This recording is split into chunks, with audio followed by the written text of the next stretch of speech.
Com o intuito de mostrar ao público as diretrizes que as próximas eleições de 2024 devem seguir, o evento Juntos contra a Corrupção trouxe palestras importantes para Uberaba.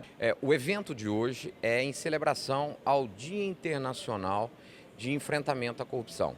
E aqui na cidade de Uberaba é fruto da organização, da estruturação, da articulação feita pelo Ministério Público, Prefeitura, Câmara Municipal, Anvale, Controladoria Geral do Município e Controladoria Geral do Estado, exatamente para despertar a importância desse tema, um tema extremamente sensível e do interesse a toda a comunidade. E, ao mesmo tempo, estreitar os laços de articulação que deve haver entre os órgãos públicos, entre as instituições públicas, cada qual com a sua autonomia, cada qual com a sua independência, ou como se diz, cada qual dentro do seu quadrado, mas é muito importante que você tenha o diálogo republicano entre as instituições. O enfrentamento à corrupção não é uma tarefa que possa ser executada individualmente, exclusivamente por uma instituição. É uma tarefa de todos, é uma tarefa que exige a comunhão de esforços, inclusive por parte da sociedade civil. A primeira foi proferida pelo coordenador estadual de apoio aos promotores estaduais do Ministério Público, Edson de Rezende Castro. Ele mostrou os principais pontos a serem observados para a lisura do pleito, que acontece para a eleição dos cargos de vereadores e prefeito. Doutor Edson, o senhor hoje falando sobre a questão das mudanças de lei eleitoral e tudo mais, o senhor poderia dizer mais ou menos o que tem diferente e fazer um comparativo com as últimas eleições de 2020 para prefeito e vereadores? Olha, nós tivemos modificação na legislação eleitoral com relação ao número de candidatos que cada partido pode lançar. Tem uma particularidade importante, que é o fato de, para a disputa de vereadores, a Constituição Federal não permite mais a formação das famosas coligações partidárias, que são aquela junção de 2, 3, 5, 10 partidos para lançar uma lista única de candidatos a vereadores, não pode mais, coligação agora é só para prefeito, né? Então essa é uma modificação que impacta a vida dos partidos políticos, a estratégia política de cada um. Temos aí a questão da cota de gênero, né? A participação feminina nas listas para a vereador, que a jurisprudência endureceu muito, está muito exigente.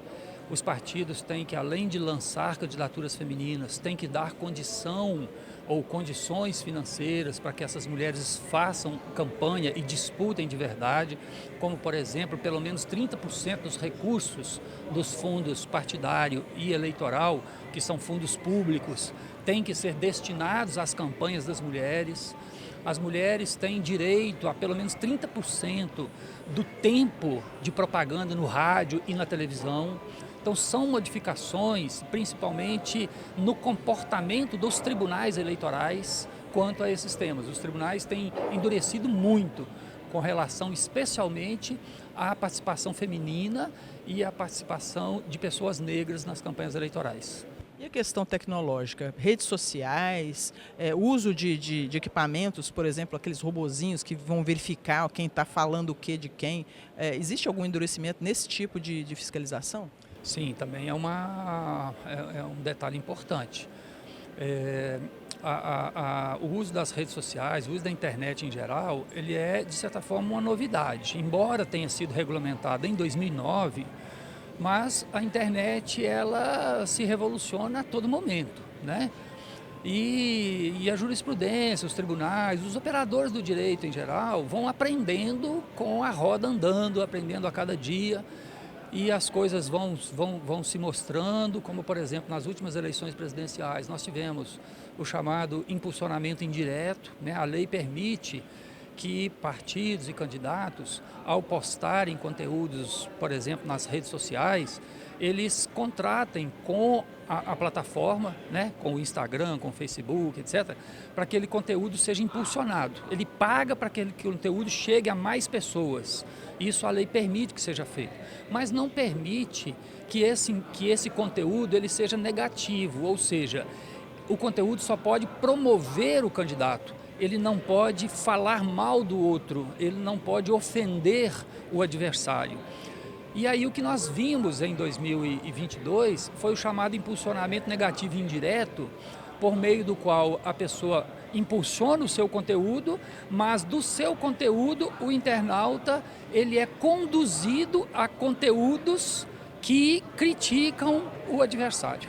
Então foi uma manobra que encontraram para driblar a lei, mas que o tribunal percebeu e acabou condenando e acabou multando.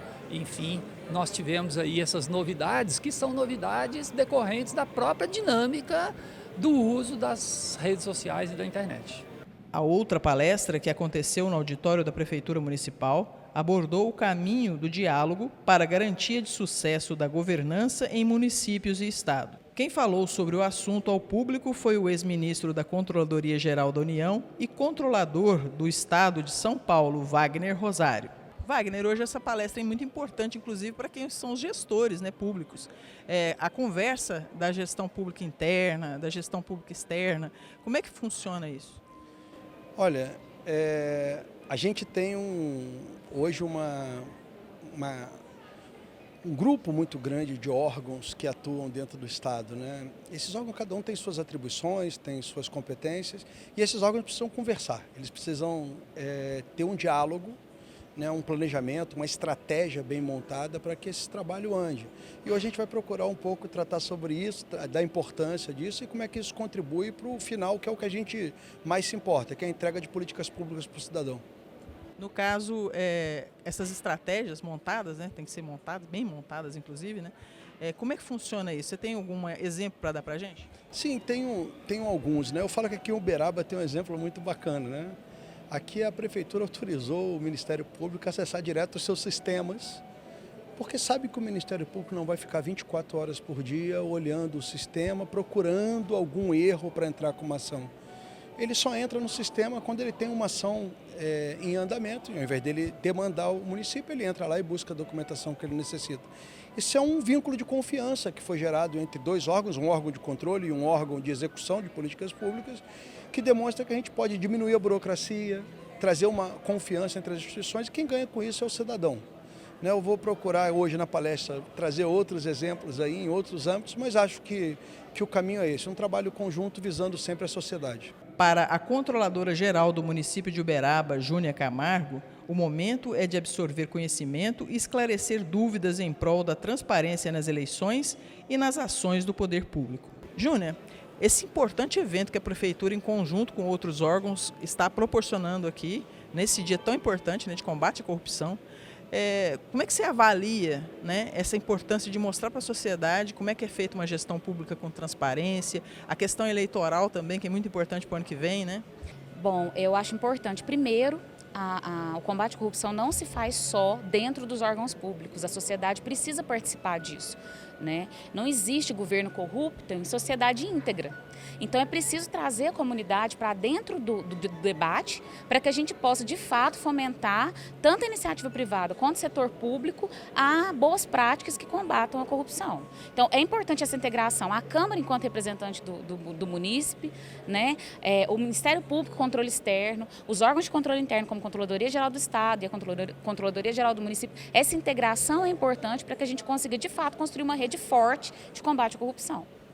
O evento foi uma parceria da Prefeitura de Uberaba, Câmara Municipal, Ministério Público de Minas Gerais, Controladoria do Estado, Controladoria do Município de Uberaba e Associação dos Municípios da Microrregião do Vale do Rio Grande, ANVALE. Quem participou das palestras elogiou a iniciativa e destacou a importância das ações. Isso, para a gente que está dentro da administração pública, principalmente aqui com a participação do coordenador, né, do Ministério Público de Minas Gerais Eleitoral, é esclarecedor porque existem algumas regras, restrições, principalmente esse próximo ano aí, na questão, e a gente observa muito essa questão dos agentes políticos, o que pode, o que não pode fazer, tanto na questão partidária também, que ele abordou muito bem.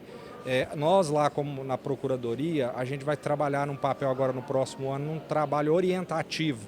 Até um pouco mais cedo eu estava alinhando com o Dr. Marcelo, que é o promotor recém-possado da Zona Eleitoral de Campo Florido, e ele estava falando que vai fazer um trabalho nesse sentido, de orientar período de desincompatibilização, publicidade, atos e etc., né? E dessa palestra na questão da gestão pública também, né, a questão da transparência, dessa conversa importante entre todos os órgãos, né, do Estado, do município, né, para que as pessoas possam ver como é que trabalha, né, a coisa pública. Exatamente, e até é um grande exemplo aqui da cidade de Uberaba, né, aquela questão do decreto que está comemorando agora 2 anos, né, de vamos falar, abrir os dados, né, para o Ministério Público. Lá em Campo Florido a gente já está também nessa pegada. Lá nós já temos há 3 anos também todos os processos licitatórios informatizados. Então acho que a tendência até dos municípios circunvizinhos aqui de Uberaba é nesse sentido.